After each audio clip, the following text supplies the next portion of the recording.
जय श्री कृष्णा दोस्तों, मेरा नाम है गीतांजलि। आप मेरे साथ श्रवण कर रहे हैं श्रीमद् भगवद गीता श्लोक पहला, अर्जुन विषाद योग।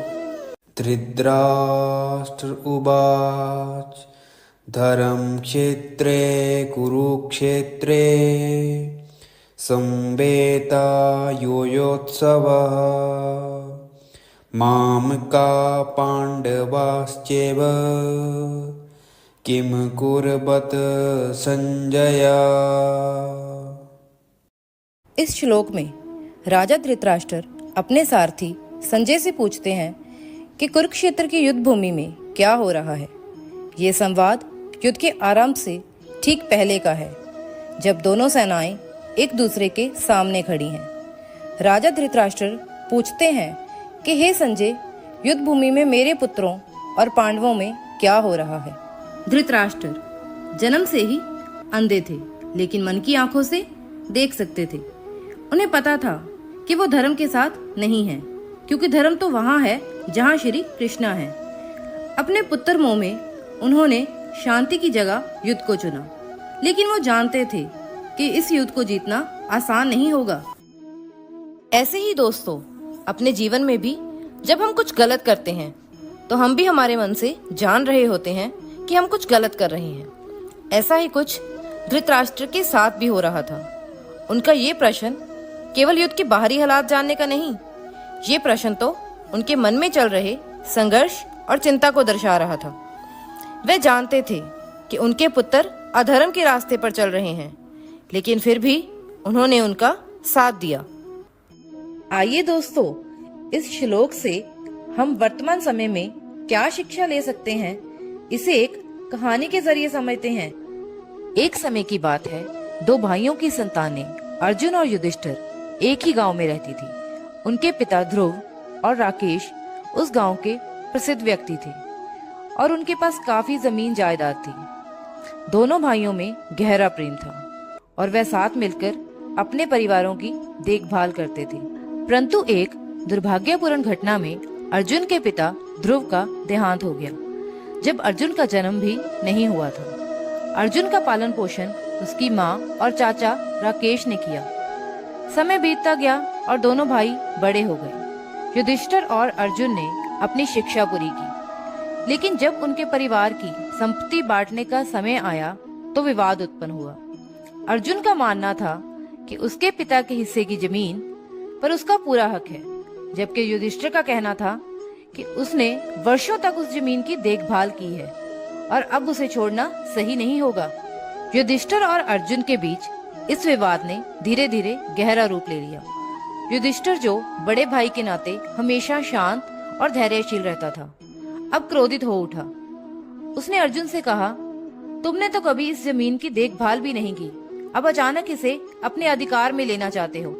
अर्जुन ने जवाब दिया, यह जमीन मेरे पिता की है और मैं ही इसका उत्तराधिकारी हूँ। भले ही मैंने इसकी देखभाल नहीं की, लेकिन इसका मतलब ये नहीं कि मुझे मेरे हक से वंचित किया जा सकता है।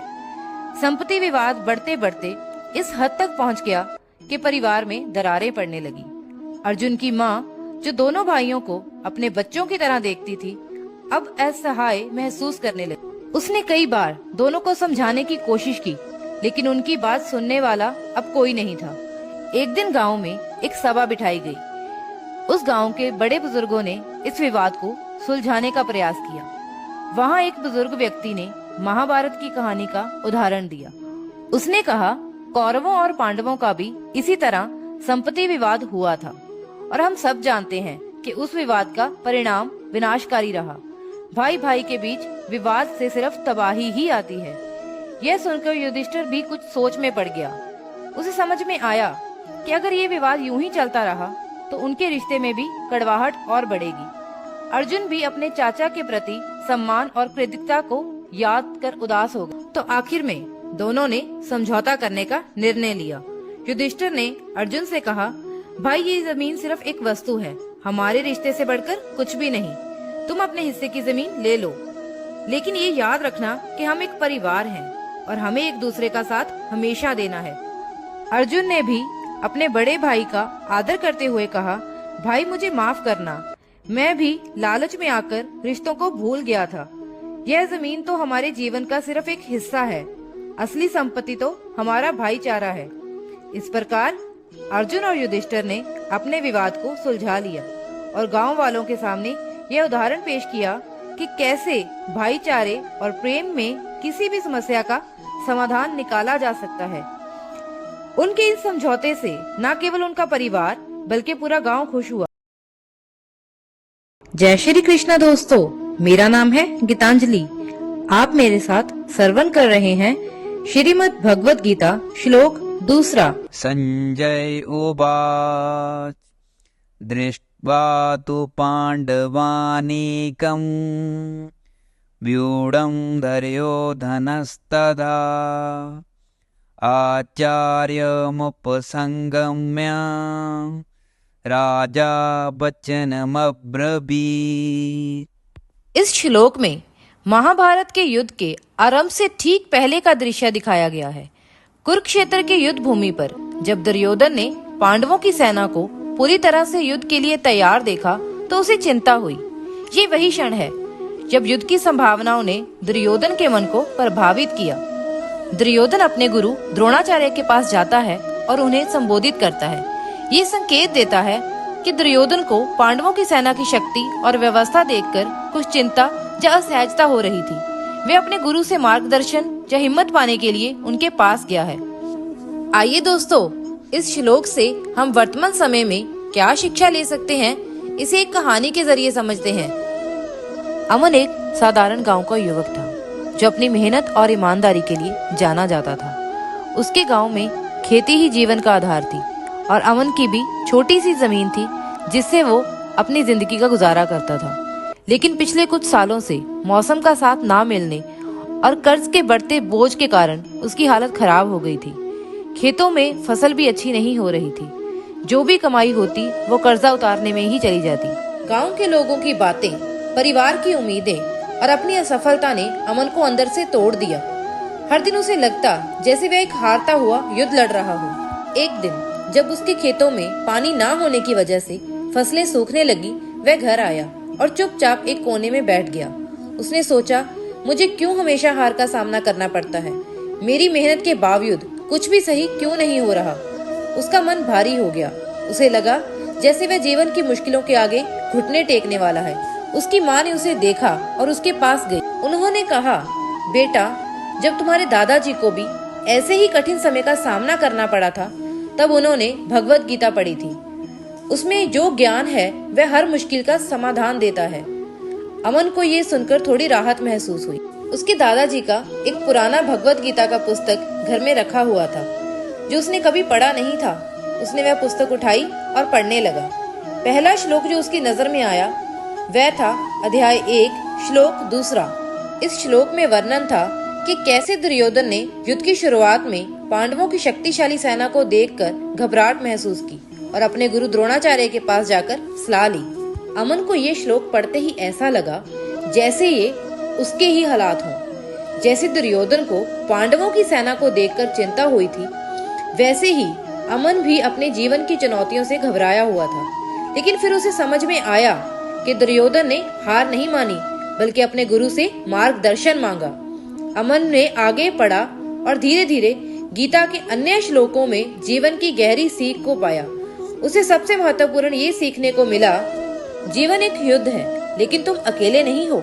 जिस तरह अर्जुन के पास श्री कृष्ण थे, वैसे ही अमन ने महसूस किया कि हर किसी के जीवन में कोई ना कोई मार्गदर्शक होता है, चाहे वह हमारे बड़े हों, गुरु हों या फिर आत्मिक शक्ति। परिणाम की चिंता मत करो। श्री कृष्ण का कर्म योग का संदेश अमन के दिल में उतर आया। उसने जाना कि उसे सिर्फ अपने कर्म पर ध्यान देना चाहिए, न कि परिणाम पर। फल की चिंता हमें कमजोर बनाती है, जबकि कर्म पर ध्यान केंद्रित करने से मन को शांति मिलती है। चुनौतियों का सामना करो। भगवत गीता ने अमन को सिखाया कि जीवन में चुनौतियां हमेशा आएंगी, लेकिन उनसे भागने की बजाय उनका डटकर सामना करना चाहिए। भगवत गीता के इस ज्ञान से प्रेरित होकर अमन ने अपने जीवन के प्रति नजरिया बदल दिया। उसने निर्णय लिया कि अब वह परेशानियों से घबराएगा नहीं बल्कि उनका समाधान ढूंढेगा। उसने गांव के बड़े बुजुर्गों से सलाह ली और खेती में नए तरीके अपनाए। धीरे धीरे उसकी मेहनत रंग लाने लगी। अब जब भी उसे कठिनाइयां महसूस होती, वह भगवत गीता के श्लोकों में मार्गदर्शन ढूंढता। वह समझ चुका था कि जीवन की कठिनाइयां केवल अस्थायी हैं। वह हर चुनौती एक नया सबक लेकर आती है। अमन ने जीवन का ये पाठ सीख लिया था कि हार मानने की बजाय अगर हम धैर्य और सही दिशा में प्रयास करें तो हम किसी भी मुश्किल का सामना कर सकते हैं। और इसी तरह अमन ने जीवन के युद्ध को जीतने का रास्ता खोज लिया, न सिर्फ बाहर की दुनिया में बल्कि अपने भीतर भी। जय श्री कृष्णा दोस्तों, मेरा नाम है गीतांजलि। आप मेरे साथ श्रवण कर रहे हैं श्रीमद् भगवद गीता श्लोक 3। पश्चेतां पाण्डुपुत्राणम् आचार्य महतिं जमुं व्यूढं द्रौपदपुत्रेण तव शिष्येण धीमता। इस श्लोक में दुर्योधन अपने गुरु द्रोणाचार्य को कह रहा है कि हे गुरुदेव, द्रुपद पुत्र धृष्टद्युम्न आपका ही बुद्धिमान शिष्य है, जिसने पांडव पुत्रों की बड़ी भारी सेना की व्यूहकार रचना की है। व्यूहकार का मतलब है एक ऐसा व्यूह जिससे उस सेना में घुसना असंभव हो। अगर कोई उसमें घुसने में सफल भी हो जाता है तो कभी भी बाहर ना आ सके। इसकी वजह से दुर्योधन ने द्रोणाचार्य से पांडव सेना की कुशलता से व्यवस्थित सेना टुकड़ी को देखने के लिए कहा, जिसका नेतृत्व उनके सेनापति धृष्टद्युम्न कर रहे थे, जो राजा द्रुपद के पुत्र थे। वह भी द्रोणाचार्य के शिष्यों में से एक थे। दुर्योधन अपने गुरु को अतीत में की गई गलती को याद दिला रहा था। कई साल पहले द्रोणाचार्य ने पांडवों के साथ मिलकर राजा द्रुपद को युद्ध में हराया था और उनका आधा राज्य छीन लिया था। अपनी हार का बदला लेने के लिए द्रुपद ने पुत्र प्राप्ति के लिए एक यज्ञ किया। उस यज्ञ से धृष्टद्युम्न का जन्म हुआ, जिससे वरदान मिला था कि वह भविष्य में द्रोणाचार्य को मार देगा। हालांकि द्रोणाचार्य को पता था, लेकिन जब उनसे धृष्टद्युम्न के सेना परीक्षण के लिए संपर्क किया गया तो उन्होंने बहुत विनम्रता से स्वीकार कर लिया और अपने शिष्य को निष्पक्ष रूप से अपना सारा ज्ञान प्रदान किया। दुर्योधन द्रोणाचार्य को याद दिला रहा था कि भले ही धृष्टद्युम्न उनका शिष्य था, लेकिन वह द्रुपद का पुत्र भी था, जिसे उसे मारने का वरदान प्राप्त था। वह ये सुनिश्चित करना चाहता था कि अतीत की तरह अब जब वह युद्ध के मैदान में थे तो द्रोणाचार्य अपने शिष्यों के प्रति नरम न हो जाएं। आइए दोस्तों, इस श्लोक से हम वर्तमान समय में क्या शिक्षा ले सकते हैं, इसे एक कहानी के जरिए समझते हैं। प्राचीन समय की बात है। शहर में आचार्य सोमेश्वर का बड़ा नाम था। उनके पास दूर दूर से विद्यार्थी आते थे ताकि वह उनसे राजनीति और न्याय शास्त्र का ज्ञान प्राप्त कर सके। उनके शिष्य अर्जुन और विक्रम दो प्रमुख विद्यार्थी थे। दोनों में गहरी मित्रता थी, लेकिन स्वभाव अलग अलग। अर्जुन शांत, न्यायप्रिय और सिद्धांतों पर अटल था, जबकि विक्रम चालाक, महत्वाकांक्षी और स्वार्थी था। आचार्य सोमेश्वर ने दोनों को अपने ज्ञान और अनुभव से परिपूर्ण किया, परंतु आचार्य का झुकाव विक्रम की ओर अधिक था, क्योंकि वह चतुराई और बहुत जल्दी मिलने वाली सफलता में विश्वास रखता था। आचार्य ने हमेशा विक्रम की प्रशंसा की, क्योंकि उसकी रणनीतियां तेज और प्रभावी होती थी। समय बीता और दोनों शिष्यों ने अपना जीवन मार्ग चुना। अर्जुन न्यायपालिका में कार्यरत हो गया और समाज की भलाई के लिए काम करने लगा। वहीं विक्रम एक राजनीतिक बन गया और धीरे धीरे सत्ता की ओर बढ़ने लगा। विक्रम को सत्ता पाने का जुनून था और उसने गलत साधनों का सहारा लेना शुरू कर दिया।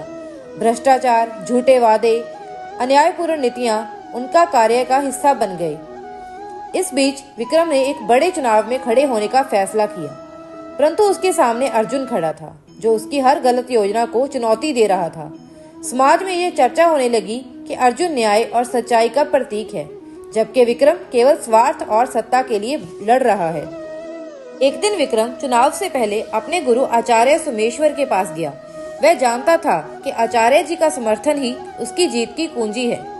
विक्रम ने आचार्य से कहा, गुरुदेव, अर्जुन ने एक बड़ी सेना खड़ी कर ली है जो मेरे हर कदम का विरोध कर रही है, लेकिन देखिए मेरी सेना कितनी मजबूत है।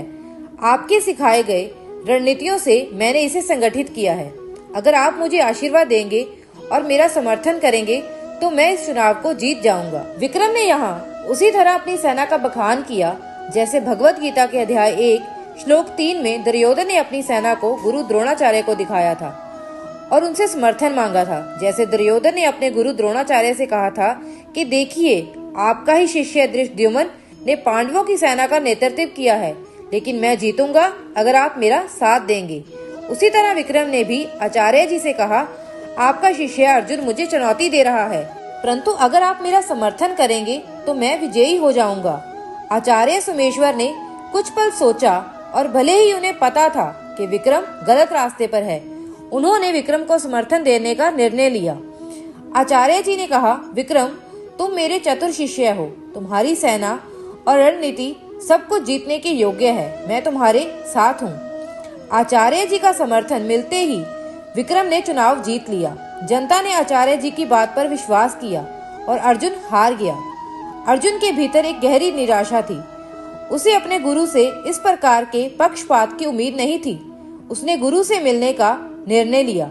अर्जुन ने आचार्य जी से कहा, गुरुदेव, क्या आप सच में मानते हैं कि विक्रम सही था? क्या आप नहीं जानते कि उसने जनता को धोखा दिया और भ्रष्ट साधनों का सहारा लिया? आपने सत्य का साथ क्यों नहीं दिया? आचार्य जी ने गहरी सांस ली और कहा, अर्जुन, दुनिया बदल गई है। आज की रणनीति में जीत ही सब कुछ है और विक्रम की चतुराई उसे जीत दिला सकती थी। मुझे लगा कि उसका साथ देना ही सही होगा, क्योंकि वह भविष्य में और भी ताकतवर बन सकता है। लेकिन विक्रम सत्ता में आने के बाद और भी भ्रष्ट और निर्दयी बन गया। उसकी नीतियों ने समाज को विभाजित कर दिया और जनता के बीच असंतोष फैलने लगा। धीरे धीरे उसकी सत्ता पर पकड़ ढीली होने लगी और वह अत्यंत अपने ही गलत कामों के कारण गिर गया। आचार्य सोमेश्वर, जो एक समय में आदर्श और सम्मानित थे, अब समाज में आलोचना के शिकार बन गए। लोगों ने उन्हें सत्ता के सामने झुकने वाला गुरु कहना शुरू कर दिया। अर्जुन, जो सत्य और न्याय के मार्ग पर अटल था, समाज में एक सच्चे नायक के रूप में उभरा। इसी तरह से ये कहानी हमें ये सिखाती है कि जब गुरु सत्य और न्याय की बजाय केवल सत्ता और ताकत का समर्थन करते हैं तो समाज में संतुलन बिगड़ जाता है। गुरु और शिष्य का रिश्ता सत्य, नैतिकता और न्याय का महत्व होना चाहिए। जैसे ही द्रोणाचार्य ने दुर्योधन का साथ दिया, वैसे ही आचार्य सोमेश्वर ने विक्रम का साथ दिया, लेकिन ये समर्थन अंत में विनाशकारी ही साबित हुआ।